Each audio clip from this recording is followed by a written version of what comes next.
Okay, so what we are talking about today with the conclusion of the Tower of Babel is we are talking about the Deuteronomy 32 worldview. That is what we are calling it. The Deuteronomy 32 worldview is a overlooked aspect of biblical Jewish storytelling. And the reason most people overlook it is they don't read their Bibles like the Jewish people who wrote their Bibles. Because of that, they definitely don't read their Old Testament the same way. Now, we're going to watch a video by Dr. Heiser, two of his lessons that I've edited into one lesson. But as I've been saying for weeks now, this is information that comes from his works predominantly. He talks a lot about the Deuteronomy 32 worldview. So Deuteronomy 32 will be the summary passage that he uses to describe this. And it's his name for this worldview. You can find it all in the Unseen Realm, or his shortened version of the Unseen Realm is called Supernatural. It's a much shorter book, and it just summarizes the content that's in this. But one of the best things that you could do for understanding the Bible is read Supernatural, and then reread, and when you're done rereading, read it again, the Unseen Realm, because it's all the content that we've been talking about for almost a year now in a written form. So it'll be another form of processing the same information that I've been telling you. Today, the last tail end of the Tower of Babel is to discuss the Old Testament and New Testament, the biblical worldview that comes out of the Babel story, which we call the Deuteronomy 32 worldview, which in summary form is this. When God divorces himself at Babel from being present and available to these people who seek lesser gods, he places his own divine council members, called the sons of God, to be the governing gods of those nations until such a time as he reverses Babel and claims the nations back into his restored Edenic kingdom on earth. I know that's a pretty hefty paragraph, run-on sentence, whatever it is, but that's the summary idea. The entire Bible is living in light of this idea, and nobody talks about this in everyday churches. Mostly because nobody knows. Nobody knows how to think like a Hebrew. I mean, I do, but most pastors don't, because they weren't taught the Bible. They were taught their denomination's interpretation of the Bible, which is not the same thing. There will be overlap, but there are plenty of things that modern denominations teach that are not in the Bible, and there are plenty of things that are in the Bible that modern denominations do not teach. I don't care which denomination you're in. Me, I don't care what your denomination is. I don't care which denomination I'm affiliated with. They're all right about something, and they're all wrong about plenty more. This is something that most people don't even know about, let alone get correct. What happens at Babel is that God says, I'm done with you people.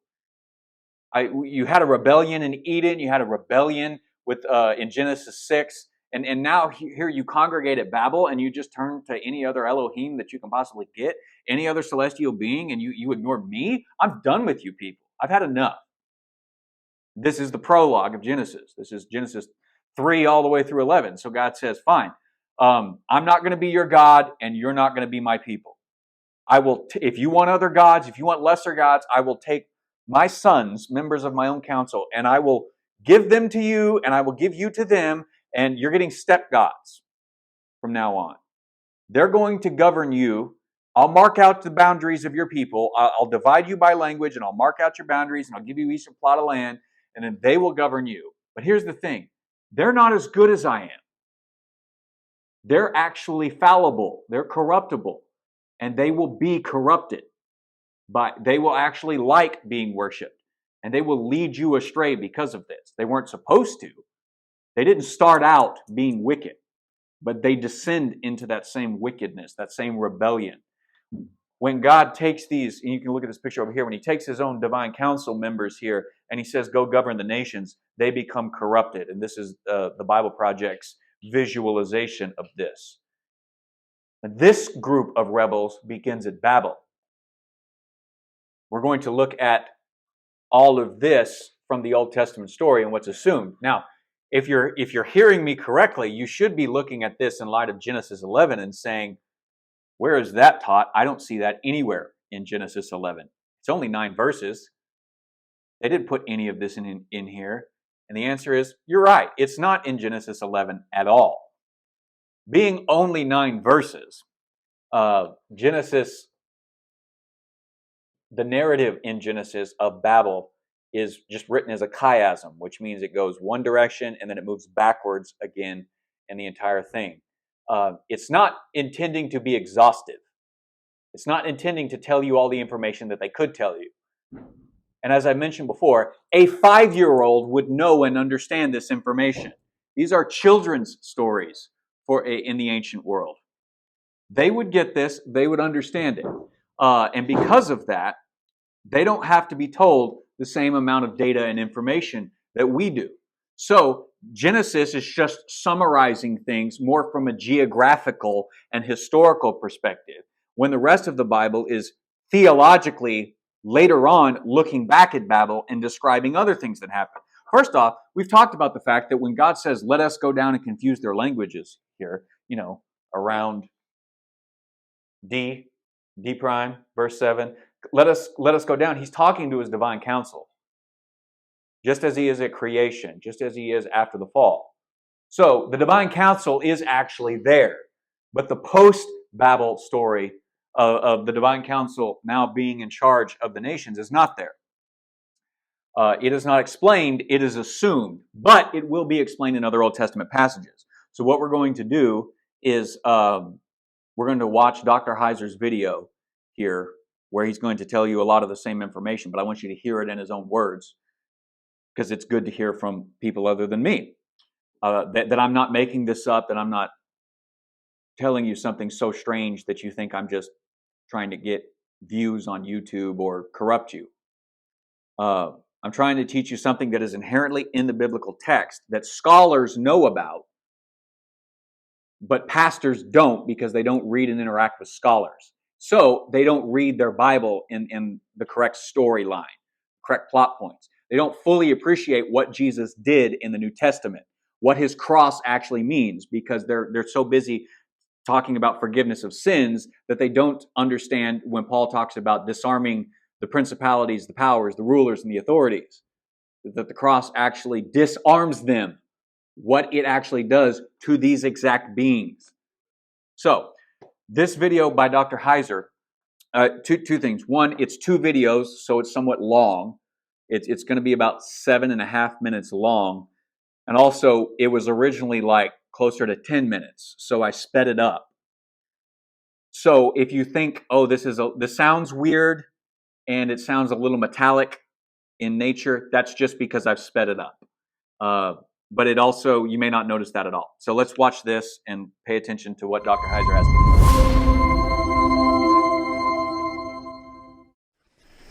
We've had a fall in Genesis 3. We've had a second rebellion in Genesis 6 that was so bad, that permeated humanity so deeply that God sends a flood. After the flood, Noah and his sons emerge from the ark, and God says to them, okay, we're going to try again. God repeats the original Edenic mandate to go forth, be fruitful and multiply, fill the earth. There's a reference in Genesis 9 to humanity still bearing the image of God. You're still my imagers. I want you to go out and do the original job of Eden. We're going to start over again. So do that. Spread out, populate, and spread my goodness, the knowledge of me throughout the world, and this is what I want done. So what do? They congregate at Babel. And at this point, God has had enough. This is why I refer to the Tower of Babel as the Romans 1 event of the Old Testament. If you read Romans 1, it talks about God giving humanity up to their sin. Just, okay, this is the way you want to live? Have at it. We'll see how that goes. God has had enough at Babel. He divorces humanity. He disinherits them from being in his family. He cuts them off. He abandons them. He's angry. Now, we know it's not permanent because what he does next tells us that. God divorces humanity and says, okay, you don't want me to be your God. I'm still interested in you because you are my imagers. So I'm going to allot you. And this is the language of Deuteronomy 4. Let's just go to Deuteronomy 4. This is the parallel to Deuteronomy 32, 8 and 9, Deuteronomy 4, 19, 20, where Moses is warning the people against worshiping the sun, moon, and stars, the host of heaven. Don't bow down unto them and serve them, things that the Lord your God has allotted to all the peoples under the whole heaven. But the Lord has taken you and brought you out of the iron furnace, out of Egypt, to be a people of his own inheritance, as you are this day. You see the similarity in the language, the words for allotment, the words for inheritance. Okay, you go to Deuteronomy 17. We find out that this host of heaven they're actually gods. They're actually Elohim. Again, people are getting blamed. They've gone and served other gods and worshiped them, the sun, moon, or any of the host of heaven, which I have forbidden. They've served other, right here, let's open up our interlinear, other Elohim. It's not just astral stuff. Okay, this is the way other gods are described. You go to Deuteronomy 29. And this is all in Deuteronomy. Deuteronomy is actually good for something. It's good for a lot, but here we go. So this is talking about, hey, if Israel ever gets kicked out of land, people are going to say, what happened? Verse 24, all the nations will say, why has the Lord done thus to his land? What caused the heat of his great anger? Why is he so mad? Then the people will say, it is because they abandoned the covenant of the Lord, the God of their fathers, which he made with them when he brought them out of the land of Egypt. And they went and served other gods and worshipped them, gods whom they had not known and whom he had not allotted to them. Okay, this is a whole system of theology. What happens at Babel is God says, look, I'm done. I am done with you people, but you're still my imagers, and so I'm going to assign you to lesser Elohim of my counsel, and I'm going to assign them to you. Deuteronomy 4, Deuteronomy 32, it's two sides of the same coin. And what I want is they're going to be sort of placeholders. I want them to rule you, nations, even though it's not going to be me. I'm out of the picture here. You're getting stepdads now, stepgods. But I still want you people to be ruled according to my good character, my justice, my righteousness. You say, well, that wasn't in any of those verses. You're correct, it wasn't. But if you go to Psalm 82, where these gods are being judged by God in a divine council meeting, and God is really angry there. He actually sentences these other gods to death. I said, verse 6, Psalm 82, 6, I said to all of you, you are Elohim, all of you. The pronoun's plural too. You're all Elohim, you're all sons of the Most High, but you're going to die like men. Why are they being judged? Verses 2 through 5. For injustice, corruption, for sowing chaos in their nations. And also, if you go back to Deuteronomy 32, they accept worship. They encourage idolatry, which was a problem that began with Genesis 6. Okay, we're back there again. So they do a miserable job, and this is a judgment. This is a judgment against the world, against humanity. God, wants these people still governed well, because when he calls Abraham and makes Israel his own inheritance, when he makes a covenant with Abraham in Genesis 12, what does he say to Abraham? It's through your seed that all of these nations are ultimately going to be blessed. God still has the nations on his brain, as it were. But right now, his relationship is with Israel. It will be through Israel that the Messiah is raised up, that will bring all of this full circle and bring the nations back into the fold. But in the Old Testament, what this does is creates a worldview circumstance, and this is it. Right after Babel and the call of Abraham, that sets the stage for the rest of the Old Testament. This is why it's Israel against the nations, and the nations against Israel. And it's why it's Yahweh against the gods, and the gods against Yahweh. When we get to the New Testament, you're going to have the same ideas play out there too, but it all extends from Deuteronomy 32. Again, Deuteronomy 32 worldview. Like Pentecost, again, just a foreshadow in the last few minutes here, where we're going with this. There's a reason why the nations at Pentecost, you have Jews from all over the world. They've been scattered all over the world in exile. They come to Jerusalem to celebrate the Feast of Pentecost. They witness people able to speak in their own languages supernaturally because of the arrival of the Holy Spirit. And the message is about this Jesus of Nazareth guy who was put on a cross and then he rose from the dead and he's the Messiah. And they believe. And then they take that message back home, back to their countries. Well, we actually get a list of those countries, and they proceed from east to west. They cover the territory from the Jews in exile in the east all the way through, not just where the Jews are, where they're living because of the captivities and the exiles, but it also picks off a number of the nations that are listed in the table of nations. It actually covers all of the regions except for one, and that's Tarshish. Okay, and Paul covers that in his pursuit to get to Spain, because Spain was Tarshish. Again, we're going to cover all this later. But if you keep reading through the book of Acts, we have other places. Why does the Spirit of God take Philip and just supernaturally transport him from where he was to Azotus? Azotus is Philistine territory. Okay, why do we have the episode with the Ethiopian eunuch? The guy from Ethiopia that Philip, again, in the chariot, he witnesses to him and the guy becomes a believer. Okay, because that's territory that a Jewish settlement had been in the Old Testament. And that's Acts chapter 8. You have all the Jewish territories covered first, and then you start picking off Samaria and Azotus and these Gentile territories, to the Jew first, then also to the Gentile. Okay, this is a pattern. It's a pattern the purpose of it is to announce that Jesus the Messiah was not just the Messiah of Israel and of the Jew. He is the Messiah of the entire world. He wants every nation to come back into the fold. And the business of the gospel is to get believers in all of the nations, extract them into God's family. And Paul, eventually, the last thing he wants to do before he dies is get to Spain, which is Tarshish, which is the last spot, the last region in the table of nations that has not been covered by the gospel. So let's go over some of the stuff that Dr. Heiser talks about there, because that was about 7.5 minutes of summary of the entire biblical narrative. And the reason I'm putting this under biblical basics is because this is Jewish basics. I don't care what modern Christianity thinks the Bible says. I care about what the Bible is actually saying and actually trying to say, and what it's not trying to say. And so this brings us to this Deuteronomy 32 worldview. The worldview of the Jews, the entire Bible is living in. And the primary text to find the Deuteronomy 32 worldview is stitched together from passages like Deuteronomy 4, 19 and 20, 29, 24, and 26, Deuteronomy 32, 8 and 9. There are more passages like this in throughout Deuteronomy. They are scattered throughout Deuteronomy, because this is not what Moses in Deuteronomy is focusing on. He's focusing on telling the people, you can't be like the other nations. Let me explain to you each of the commandments that a generation ago we were given at Sinai. Let me walk you through what it means to go into this land that you're about to enter and possess. You're not allotted or given to other Elohim, other celestial sons. He's assuming throughout this and using all this language that God gave the nations other Elohim, other gods, other members of his divine council. We would just probably use the term angels, but that's not as specific as the Hebrew is being here.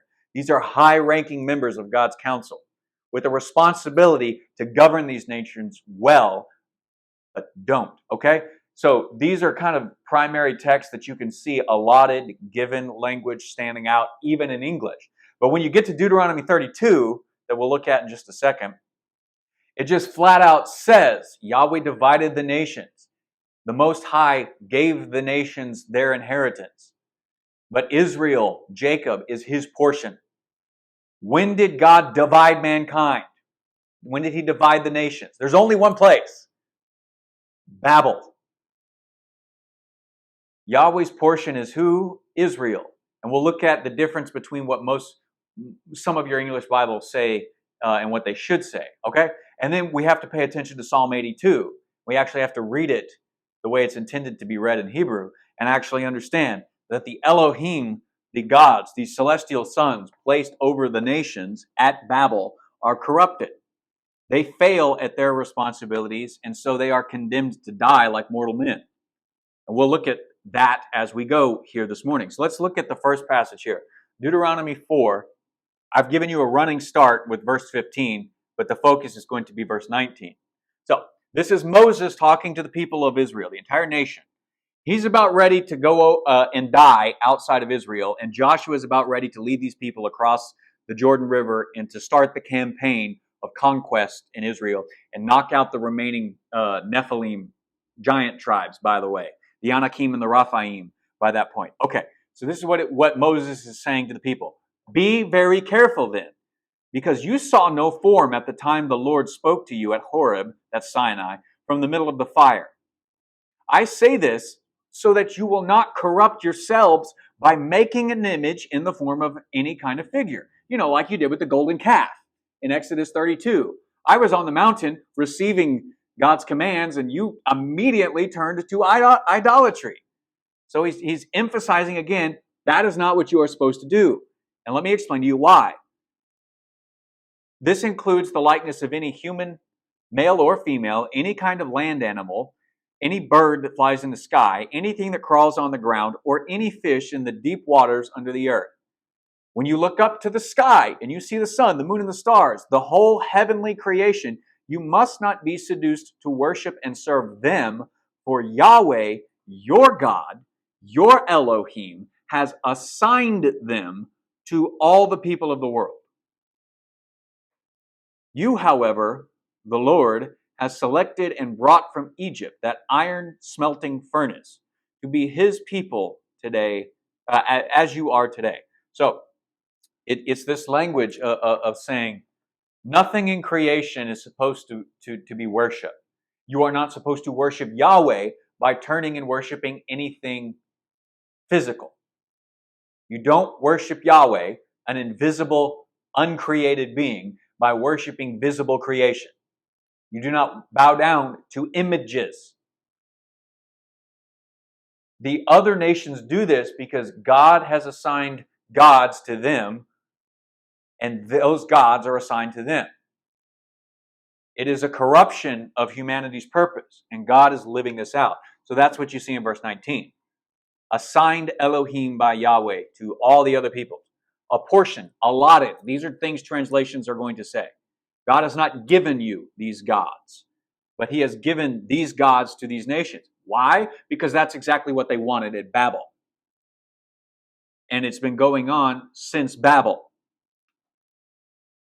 Deuteronomy 29. Verse 26 will be the key, but running start with verse 24. This is about the exile. And he says, when you've been cast out of the land for doing exactly what you're not supposed to be doing, and other nations ask why your God, Yahweh, will allow this, here's your response. So all the nations will ask, why has the Lord done this to this land? Why his fierce burning anger? The answer will be, it is because this people abandoned the covenant of Yahweh, the Elohim of their ancestors, the God of their ancestors, the covenant he made with them when he brought them out of Egypt. They went off and they worshipped other Elohim, other gods, and they bowed down to them. Gods, Elohim they did not know. Elohim, gods, he had not given them. Therefore, Yahweh's anger burned against this land, so that he brought on it all the curses written in this book. In his furious anger and in the wrath of Yahweh, he uprooted them from their land, and he thrust them into another land as it is now. So the answer to, well, why did God bring people out of Egypt, give them a land, and then cast them back out again? The answer is he did it because they turned to the other gods. So he sent them into the land where the other gods are being worshipped. It was a just consequence of their own choices. And this is what you see at Babel. And this is how you should think of the judgment of God.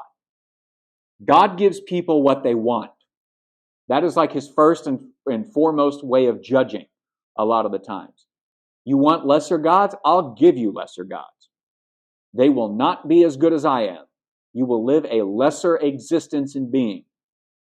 Is that really what you want? You're going to have to think and determine for yourself, what do you want? Do you want to live in like a B or C state of living, or do you actually want to go for the top S class? And yes, I'm using Japanese tier rankings here, right? You don't want to be a Genin for your entire life. You want to be Jonin, right? Or maybe Hokage, okay? Just think it through. Well, if you want to be Hokage, you're going to actually have to worship the god of Hokage. You're actually going to have to be connected to and solely in possession by the highest God in order to reach the highest good. The uncreated God, the creator of the other gods, the other Elohim. Belong to him and him alone. Worship him and him alone. The very first commandment of the 10 commandments. I am Yahweh your God who brought you up out of Egypt. You shall have no other Elohim besides me. You shall not worship any graven image of anything in the heavens above, the earth below, and the sea beneath. That's the second commandment. So you can't worship Yahweh by worshiping physical stuff. But your soul God must be this God for you to have the best life. God knows and understands this. When the people don't want it at Babel, God says, fine, I will not force you to be mine. But if you don't want to be mine, you're still going to belong to someone. And until I am ready to come back to you, you will not have the option of coming back to me in mass. Lots of Gentiles turn from their other gods throughout the Old Testament, but it's like a scattering small group or family. It's like a person and his family. It is not the nations as it is in the New Testament, because God's not calling the nations back until Jesus sits enthroned at God's right hand. So, in these passages, such as, but not limited to, Deuteronomy 4 and Deuteronomy 29, this language seems scattered about allotment, about possessing. It seems scattered and it seems unclear to us because they're not explaining this philosophy. They're not explaining this worldview. They just assume it. They don't need to argue for stuff that everybody would have understood. Moses is taking his time in Deuteronomy explaining the stuff he doesn't think the people will understand.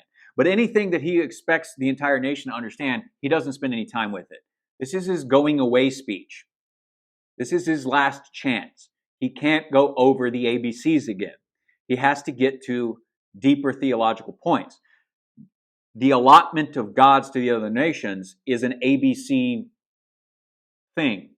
Kids would not know it. Kids would understand it. Everybody would have. So he doesn't spend any time. So it looks much more scattered and unclear to us. But it is there. Nobody argues for their own worldview. Nobody certainly argues for their own worldview to their own people, because everybody within that community already knows it. I don't have to spend any time convincing you that freedom is actually a good thing. We live in America. We live under a constitutional republic. Do not let anybody ever tell you that America is a democracy. America is not a democracy. America is a republic. It may be a democratic republic, but that isn't democratic in this scenario is an adjective describing the noun. The noun is republic. We are a republic. I may have to explain that to a lot of people because you hear crappy language of people saying America's a democracy. Only in so far as it's a democratic republic. Okay? There's a difference to that. But see, I don't have to explain much of that to you guys. That freedom should be something that we aspire to and maintain. I might have to explain to you the responsibilities. You don't have rights. You have responsibilities. And if you're going to possess your rights, you're going to need to take up your responsibilities to yourself and to society, to your families. I shouldn't have to explain a lot of that to you, but I mean, I don't have to explain to you like Superman lore or Batman lore because it's so culturally permeated, everybody knows it. This is the information that was culturally permeated in their worldview, in their society. Everybody knew this. Because everybody knows these types of texts. So, Deuteronomy is mostly Moses talking as a book. It's his farewell speech. But then as the book is closing in the final chapters, you get a little bit different stuff. They have this entire poetic song. Basically, he stops the narrative and he speaks poetry. He's trying to emphasize something in Deuteronomy 32, which should tell you Deuteronomy 32 is very, very important.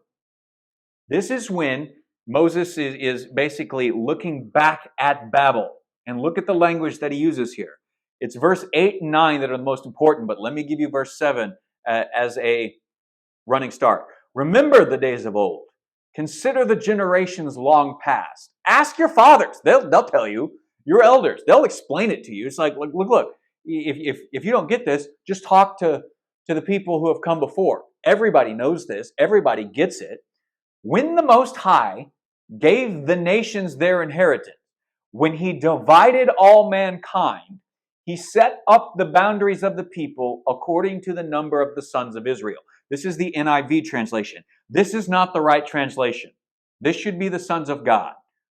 And I'll show you other passages here, other translations here in a second, but I'm just pointing that out. He divided them according to the number of the sons of God, not Israel. The NIV gets this wrong. For the Lord, but the Lord's portion is his people, Jacob, whose name was changed to Israel.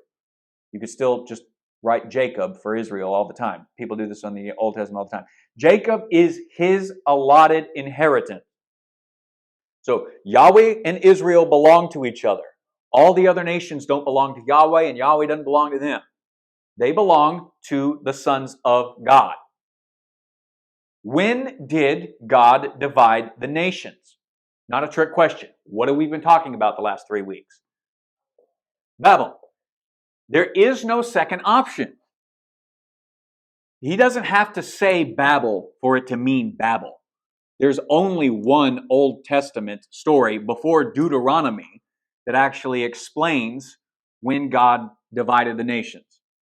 It was at Babel. That's the only option here. So when he set up the boundaries according to the sons of God, Babel. So Deuteronomy, Genesis is probably much later than Deuteronomy. I should explain. Genesis 1 through 11 is a prologue to Genesis, written to make a lot of theological points that I've been trying to make this entire last year. It probably was written relatively late compared to Genesis 12 through 50. There's a lot of textual reasons to go through and believe that. Genesis 1 through 11 just reads vastly different than the rest of the book. And it has all these indications that it was written no earlier than the exile. Deuteronomy, at least, was probably written and updated in the exile and maybe a little bit afterwards and stuff. But it was probably also around much earlier in one form or another. They're speaking about the same thing, but Genesis 1 through 11 is looking at it probably a little bit later and trying to explain stuff narratively. Deuteronomy is looking at the same event, Babel, and trying to explain the events of Babel differently in light of what's gone on since Sinai. And in light of emphasizing, hey, Israel, your purpose is different. And it's no different than our purpose here today. Because Babel has actually already been reversed, but we'll come to that later.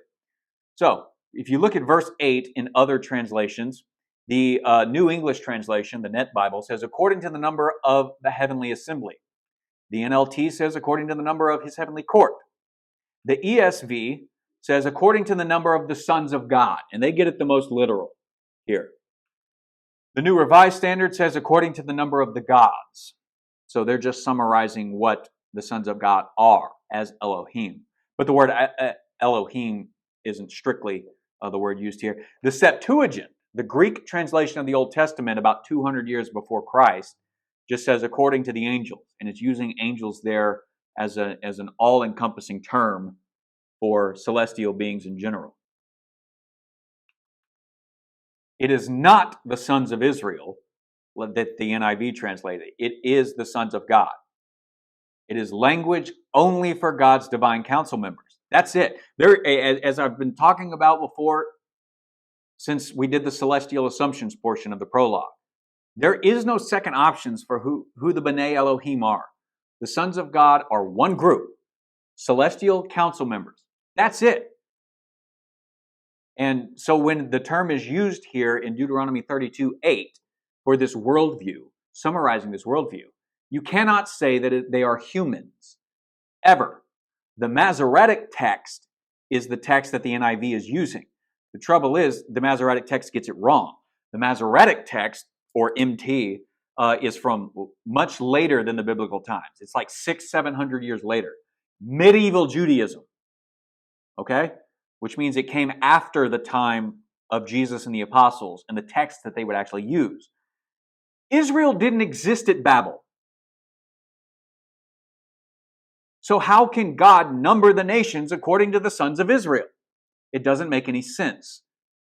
This is what later Judaism would change the text to, so that what they themselves had forgotten and deliberately ignored because it was too close to Christianity and what Christianity was preaching in the early years, It made too good of a case to leave it that way for Christianity. So they changed it. But the Dead Sea Scrolls of Second Temple Judaism is older and correct. It gets the language of the text right according to what we call textual criticism in biblical studies. It just means we have this manuscript and it was written around this time. We have this manuscript and it was written around this time. Oh, this manuscript's much older and it says something different than this later manuscript. And it's usually something simple like a phrase. Sons of God, written 2,000 years ago, or Sons of Israel, written 1,500 years ago. Sons of God is older. The tradition going back before this point in history is that the Jews thought this way for a reason. And they said sons of God for a reason. That's what I'm trying to explain to you here. And I have to point that out because if you find the NIV's translation somewhere, you're not going to get the right text and you're not going to get the right theology out of the text. And you can do that in a lot of places. This is why you never use just one translation. Use multiple translations and compare them. Some will get closer than others at various points. You'll find the real meaning of the text as you overlap different translations and pay attention to the specifics. Take, for instance, Psalm 82, a psalm of Asaph in the NIV still. I like some of what the NIV does in this passage, but I don't like other things. For instance, they put gods in quotations as if, they think that the gods don't exist.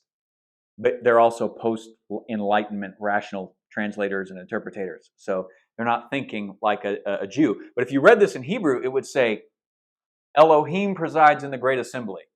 He renders judgment among the Elohim. God presides in the great assembly and he renders judgment among God? No, because God presides in the great assembly is in the singular. He renders judgment, still singular, among the gods, plural, the Elohim, plural.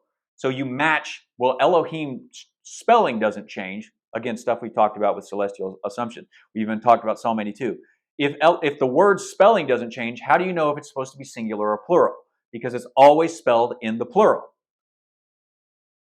The answer is if the plural word Elohim is attached to singular language, then you just read it as God singular. When it's attached to plural language among the plural gods, then you translate it as a plural. And that's exactly what's going on in the same verse, the same sentence in Hebrew in Psalm 82. God presides in the great assembly, his divine council. So Psalm 82 is a divine council meeting. He renders judgment among the gods. What? Among what divine council members? And he says this, how long will you defend the unjust and show partiality to the wicked? Defend the weak and the fatherless. Uphold the cause of the poor and the oppressed. Rescue the weak and the needy. Deliver them from the hand of the wicked. The gods know nothing. Elohim know nothing. They understand nothing. They walk about in darkness and all the foundations of the earth are shaken. It's like these Elohim, the Elohim that in light of the Deuteronomy 32 worldview, are placed over the nations, are doing the exact opposite job that God put them in charge of the nations for. They didn't start out evil and corrupted. They liked having power. They liked the worship of humans. And they seduced humanity to go on worshiping them and serving them rather than actually keeping them stable and steady so that they could one day hand them back over to God. They seduced them into worshiping them, and the entire world is turned upside down because of it. They made humanity live for the exact opposite intentions of what humans are made for. All the foundations of the earth are shaken. So what does God say? I said, you are God. You are Elohim. You are all sons of the Most High. The exact same language as Deuteronomy 32, verse 8. When the Most High divided the nation. I mean, it's simple language making connection points in the minds of the readers. The same people who would read Psalm 82 would read Deuteronomy 32. They would pick up on sons of the Most High, and they would know they're talking about the gods of Babel, whether or not Babel is mentioned. Because that's look, in narrative, you use as many words as you need to describe something. In poetry, like the Psalms or Deuteronomy 32, you say as much as you can with as few words as possible.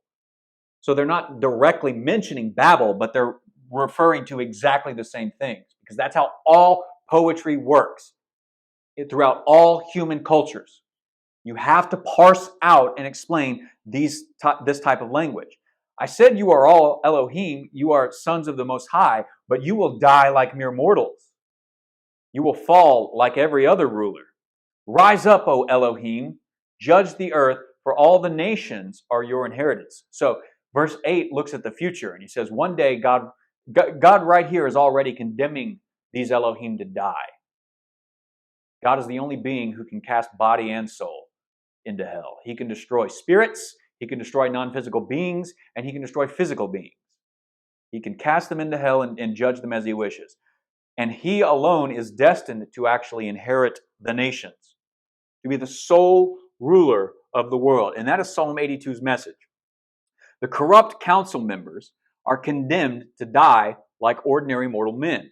So God judges the assembly of Elohim, placed over the nations, condemns them to die like humans due to their corruption of seducing the nations into worshiping themselves and in acting unjustly towards their fellow man. Meanwhile, Yahweh is destined to inherit all the nations for himself again. The author of Psalm 82 is assuming the Deuteronomy 32 worldview, as would all his readers. These are not post-enlightenment, scientific, rationally minded people. These are people that believe heaven and earth overlap. So their worldview has to be heaven and earth overlapping. The Deuteronomy 32 worldview is that exact worldview. These connections that they took for granted must be relearned by us today, or else we will miss everything. Everything. Everything like the fact that the New Testament just assumes and contextualizes Messiah and his church's work and overall purpose in light of the Deuteronomy 32 worldview. Acts 2, the day of Pentecost, and the reversal of Babel is going to assume the Deuteronomy 32 worldview.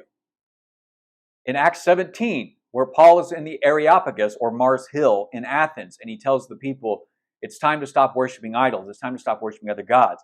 God set that up for a reason. But now things have changed. What has changed? His Messiah sits enthroned. Or if you read Romans 1, Paul's starting point for the Messiah and his work, and the church and the work that we are supposed to take over of the Messiah. You have to assume the Deuteronomy 32 worldview. Now we're out of time, so next Sunday we will read these passages and a few others in Paul's literature that we didn't get through today, so you can put your Bibles back. And we will look at the New Testament reflecting back on the Deuteronomy 32 worldview and actually assuming that in Jesus, even the Gentiles are free from the control of these powers, these rulers and authorities. And that it is time for us to start serving only the Most High.